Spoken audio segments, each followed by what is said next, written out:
Hello साथियों, स्वागत है आपका हमारे अपने YouTube channel Ajit art all classes पे। आज हम आप लोगों के लिए जो क्लास पढ़ाने जा रहे हैं वो आपकी सिंधु घाटी सभ्यता है। जैसा कि हमने इससे पहले वाली जो क्लास हमने ली थी वो आपकी ताम्रपाषाण काल से संबंधित थी। उसके बारे में हमने आपको संपूर्ण जानकारी दे दी थी, लेकिन उसके आगे का जो चैप्टर है, टॉपिक पे हम चर्चा कर रहे हैं, वो सिंधु घाटी सभ्यता है। आप देख रहे होंगे ये लिखा हुआ है सिंधु घाटी सभ्यता, और या तो सिंधु घाटी सभ्यता के नाम से भी इसी को कहते हैं या इसे आदि ऐतिहासिक काल भी कहते हैं। पहले से ही समझ लीजिए कि सिंधु घाटी सभ्यता और आदि ऐतिहासिक काल क्यों कहा जाता है। तो सिंधु घाटी सभ्यता जो है, क्योंकि इस सभ्यता का विस्तार जो था वो सिंधु व उसकी सहायक नदियों के किनारे हुआ था, इसीलिए इसको सिंधु घाटी सभ्यता के नाम से पुकारा गया है। ठीक है, क्योंकि इसकी जो सहायक नदियाँ हैं वो जो है सिंधु व उसकी सहायक नदियों के किनारे होने के कारण इसका सिंधु घाटी सभ्यता नाम पड़ा। लेकिन जो आद्य ऐतिहासिक है, आद्य ऐतिहासिक, अब इसकी हम परिभाषा जान लेते हैं। आद्य ऐतिहासिक क्यों कहा गया? इतिहास के पूर्व का वह काल, इतिहास के पूर्व का वह काल जिसकी हमें कोई लिखित विवेचना तो मिलती है लेकिन उसे पढ़ा नहीं गया है, उसे हम आद्य ऐतिहासिक काल कहते हैं।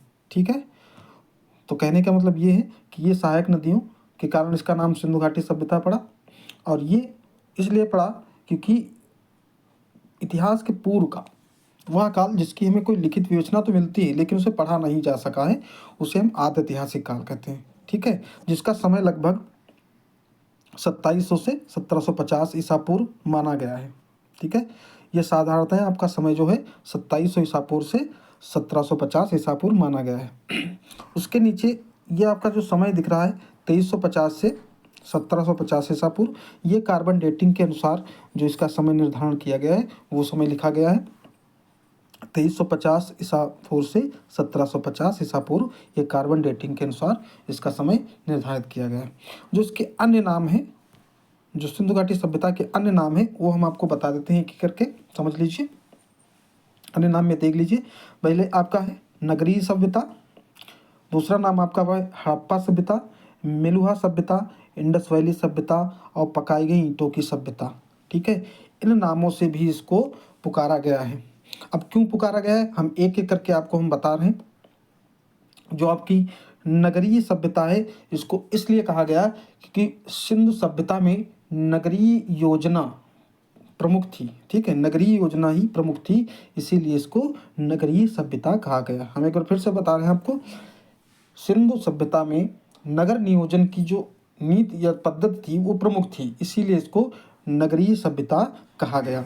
ठीक है, ये आपकी नगरीय सभ्यता इसके लिए पुकारा गया। जो हड़प्पा सभ्यता है वो किस लिए कहा गया?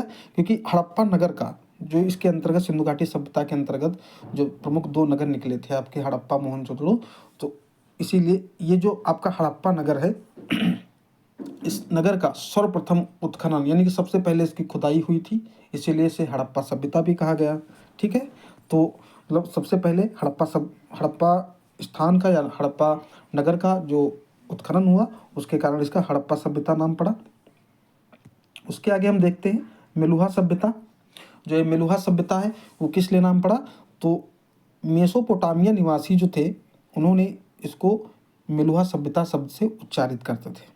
ठीक है, जो सिंधु घाटी सभ्यता थी उससे मेसोपोटामिया के जो लोग थे वो लोग इस सभ्यता को मेलुहा सभ्यता के नाम से उच्चारित करते थे, इसलिए इसका नाम मेलुहा सभ्यता भी रखा गया यानी पड़ गया। ठीक है, अब उसके बाद इंडस वैली, ये आपका इंडस वैली सभ्यता। इंडस वैली यानी कि सिंधु घाटी का जो नाम है, दूसरा नाम जो है इंडस वैली सभ्यता के नाम से, इसीलिए उसका परिवर्तन नेम है इंडस वैली। इसको कोई किसी ने उच्चारण नहीं किया। ठीक है, इंडस वैली एक अंग्रेजी वर्जन है अपना, इंग्लिश के जो शब्द हैं उसका उच्चारित है हिंदी में सिंधु घाटी सभ्यता, इसलिए इसको इंडस वैली सभ्यता के नाम से भी कहा गया। आगे का जो आपका है पकाई गई ईंटों की सभ्यता। ठीक है, जो पकाई गई ईंटों की सभ्यता है ये क्यों कहा गया ये देख लीजिए। तो सिंधु सभ्यता में पकाई गई ईंटों का अधिकांश प्रयोग हुआ था। ठीक है, सबसे ज़्यादा जो सिंधु सभ्यता में ही पकाई ईंटों का अधिकांश प्रयोग हुआ, इसीलिए इसे पकाई ईंटों की सभ्यता के नाम से भी पुकारा गया। ठीक है, तो ये आपके जो अन्य नाम हैं क्यों पड़े ये हमने आपको एक एक करके बता दिया है। अब उसके नंबर 2 पे देखते हैं, सॉरी नंबर 1 पे देखते हैं। ये नंबर 1 आपका है। तो आपका ये जो नंबर 1 पे क्या लिखा है, संपूर्ण सिंधु सभ्यता में सबसे अधिक वृक्ष बरगद, ठीक है। जो संपूर्ण सिंधु सभ्यता के अंतर्गत सबसे अधिक जो वृक्ष पाए गए हैं वो बरगद के हैं, लेकिन यहाँ का जो पूजनीय वृक्ष है वो आपका पीपल का है, ठीक है। क्योंकि कभी कोई प्रश्न ऐसे आ जाते हैं, पूछ लेते हैं कि वहाँ का पूजनीय वृक्ष कौन सा था।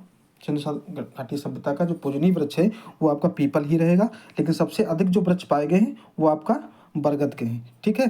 तो ये आपका जो पॉइंट है बहुत ही इंपॉर्टेंट है, चाहे तो नोट कर लीजिए, ठीक है। उसके आगे जो दूसरा नंबर पॉइंट है वो लिखा गया है, कई वर्षों के पश्चात 1878 ईस्वी में कनिंघम ने हड़प्पा टीले का पता लगाया था। कई वर्षों बाद 1878 में कनिंघम ने हड़प्पा टीले का पता लगाया था, ठीक है। और खुदाई आप लोग सभी लोग जानते हो कि 1878 ईस्वी में कनिंघम ने हड़प्पा टीले का पता लगाया। उसके बाद 1921 में दयाराम साहनी ने इसकी खुदाई कराई थी, ठीक है। तत्पश्चात क्या हुआ, उसके बाद क्या हुआ 21 में, मान लीजिए आपका शुरुआत से फिर से समझा दे रहे हैं, एक बार फिर समझ लीजिए। कई वर्षों पश्चात 1878 में कनिंघम ने हड़प्पा टीले का पता लगाया था, लेकिन 1921 में दयाराम साहनी जो थे उन्होंने इसकी खुदाई कराई, ठीक है। हड़प्पा की जो है खुदाई दयाराम साहनी ने कराई। लेकिन उसके बाद 1924 में सर जॉन मार्शल व अर्नेस्ट मैक ने इस सभ्यता की विशद खोज की। खुदाई कराने के पश्चात 1924 ईस्वी में जो सर जॉन मार्शल व अर्नेस्ट मैक ने इस सभ्यता की पूर्णतः मतलब विस्तार से इसकी खोज की थी, ठीक है। तो ये आपके 3 पॉइंट हो गए। उसके बाद चौथे नंबर पे लिखा हुआ है कि प्रमुख 2 नगर, जो यहाँ सिंधु घाटी सभ्यता के जो प्रमुख 2 नगर थे वो कौन कौन से थे। एक आपका हड़प्पा, दूसरा आपका मोहनजोदड़ो, ठीक है। जैसे हड़प्पा की खुदाई 1921 में दयाराम साहनी ने की, लेकिन मोहनजोदड़ो की जो खुदाई हुई थी वो 1922 ईस्वी में राखाल दास बनर्जी ने की थी, ठीक है।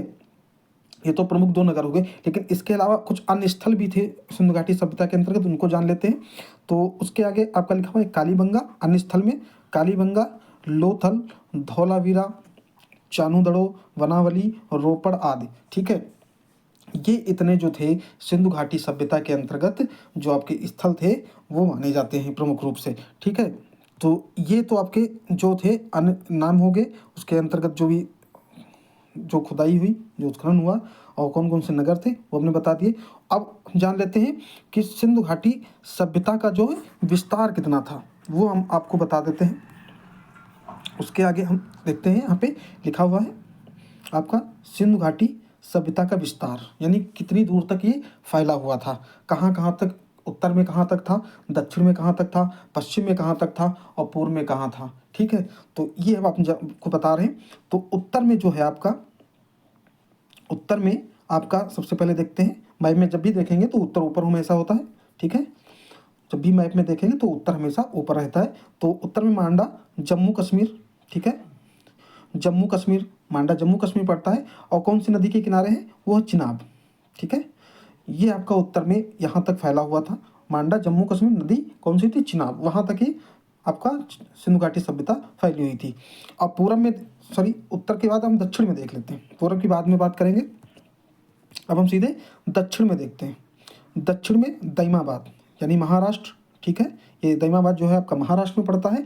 नदी कौन सी है, गोदावरी या बाबरी के नाम से भी उच्चारित होती है, या उसे हम कह सकते हैं, ठीक है। गोदावरी या बाबरी ये दोनों नाम आ सकते हैं। जब भी कोई प्रश्न आता है तो गोदावरी के नाम से भी आता है, कभी भी बाबरी भी नाम लिखा होता है, तो कंफ्यूज मत होइएगा, गोदावरी भी है और बाबरी भी नाम आ जाता है, ठीक है। ये दक्षिण में दैमाबाद महाराष्ट्र, नदी जो है गोदावरी या बाबरी हो गई।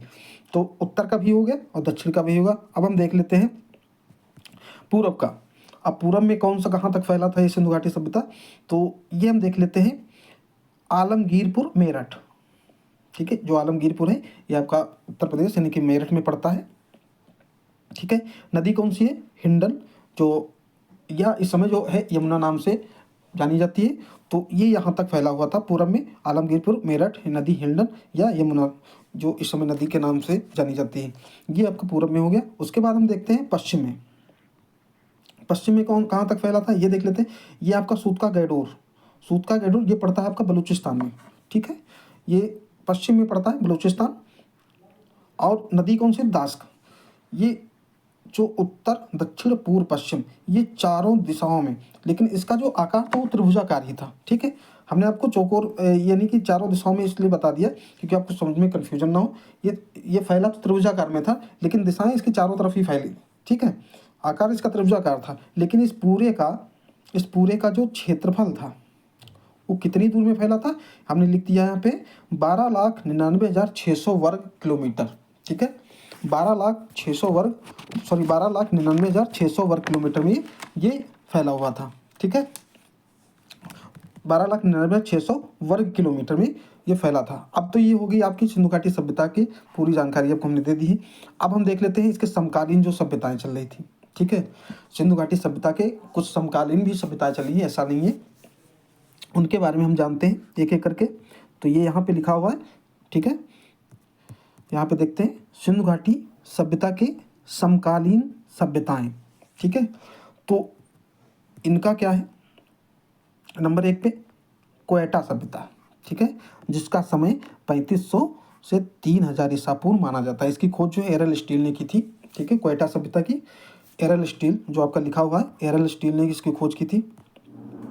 उसके आगे आपका दूसरे नंबर पे आता है अमरी कुंदराल सभ्यता। इसका समय है 3000 ईसा पूर्व से 1800 ईसा पूर्व। ठीक है, उसके आगे नेक्स्ट हम देखते हैं तीसरा नंबर का जो हमारा जो सभ्यता इसके समकालीन चल रही थी वो थी क्षोभ सभ्यता। ठीक है, इसका समय 4000 ईसा पूर्व से 2500 ईसा पूर्व माना गया है। ये आपकी क्षोभ सभ्यता है। ठीक है, उसके आगे इसके समकालीन और कौन सभ्यता चल रही थी, वो है आपकी चौथी कुल्ली मेही सभ्यता।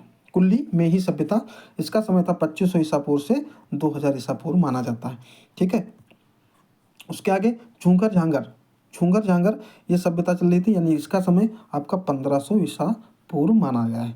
ठीक है, तो कहने का मतलब ये है कि सिंधु घाटी सभ्यता जब व्याप्त थी या चल रही थी, जब उसके समकालीन जो सभ्यता अन्य भी चल रही थी, उन सभ्यताओं के अंतर्गत ये 5 सभ्यताएं आती हैं।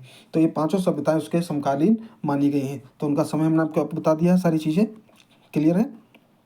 अब उसके नीचे आपका लिखा है ये सभी जो सभ्यताएं हैं, ये सभी सभ्यताएं जो हैं इस समय पाकिस्तान में है। ठीक है, जितनी भी सभ्यताएं हैं ये सभी की सभी सभ्यताएं जो हैं वो आपकी पाकिस्तान में है। ठीक है, तो अब नीचे नोट में हम आपको नीचे लिख दिए हैं यहाँ पे सिंधु सभ्यता के समकालीन दक्षिण भारत में गणेश संस्कृति व्याप्त थी। ये नोट में याद रखिएगा, इंपॉर्टेंट है आपके लिए कि सिंधु सभ्यता के भारत समकालीन जो है दक्षिण भारत में कौन सी संस्कृति व्याप्त थी, तो गणेश संस्कृति व्याप्त थी। तो ये सारी चीज़ें आपको सिंधु घाटी सभ्यता के अंतर्गत बता दिए हैं। और इसके अंतर्गत जो हमने अभी आगे की जानकारी हम अगली वीडियो में आपको अगली क्लास में देंगे, जो आपकी हड़प्पा, मोहनजोदड़ो, कालीबंगा, लोथल, रोपड़, ठीक है, इत्यादि जो यहाँ के स्थानीय स्थल हैं, उनके अंतर्गत खुदाई करने के पश्चात कौन कौन से यहाँ पे उपकरण निकले, क्या क्या प्राप्ति हुई है, वो सारी चीज़ें हम आपको बताएंगे एक एक करके।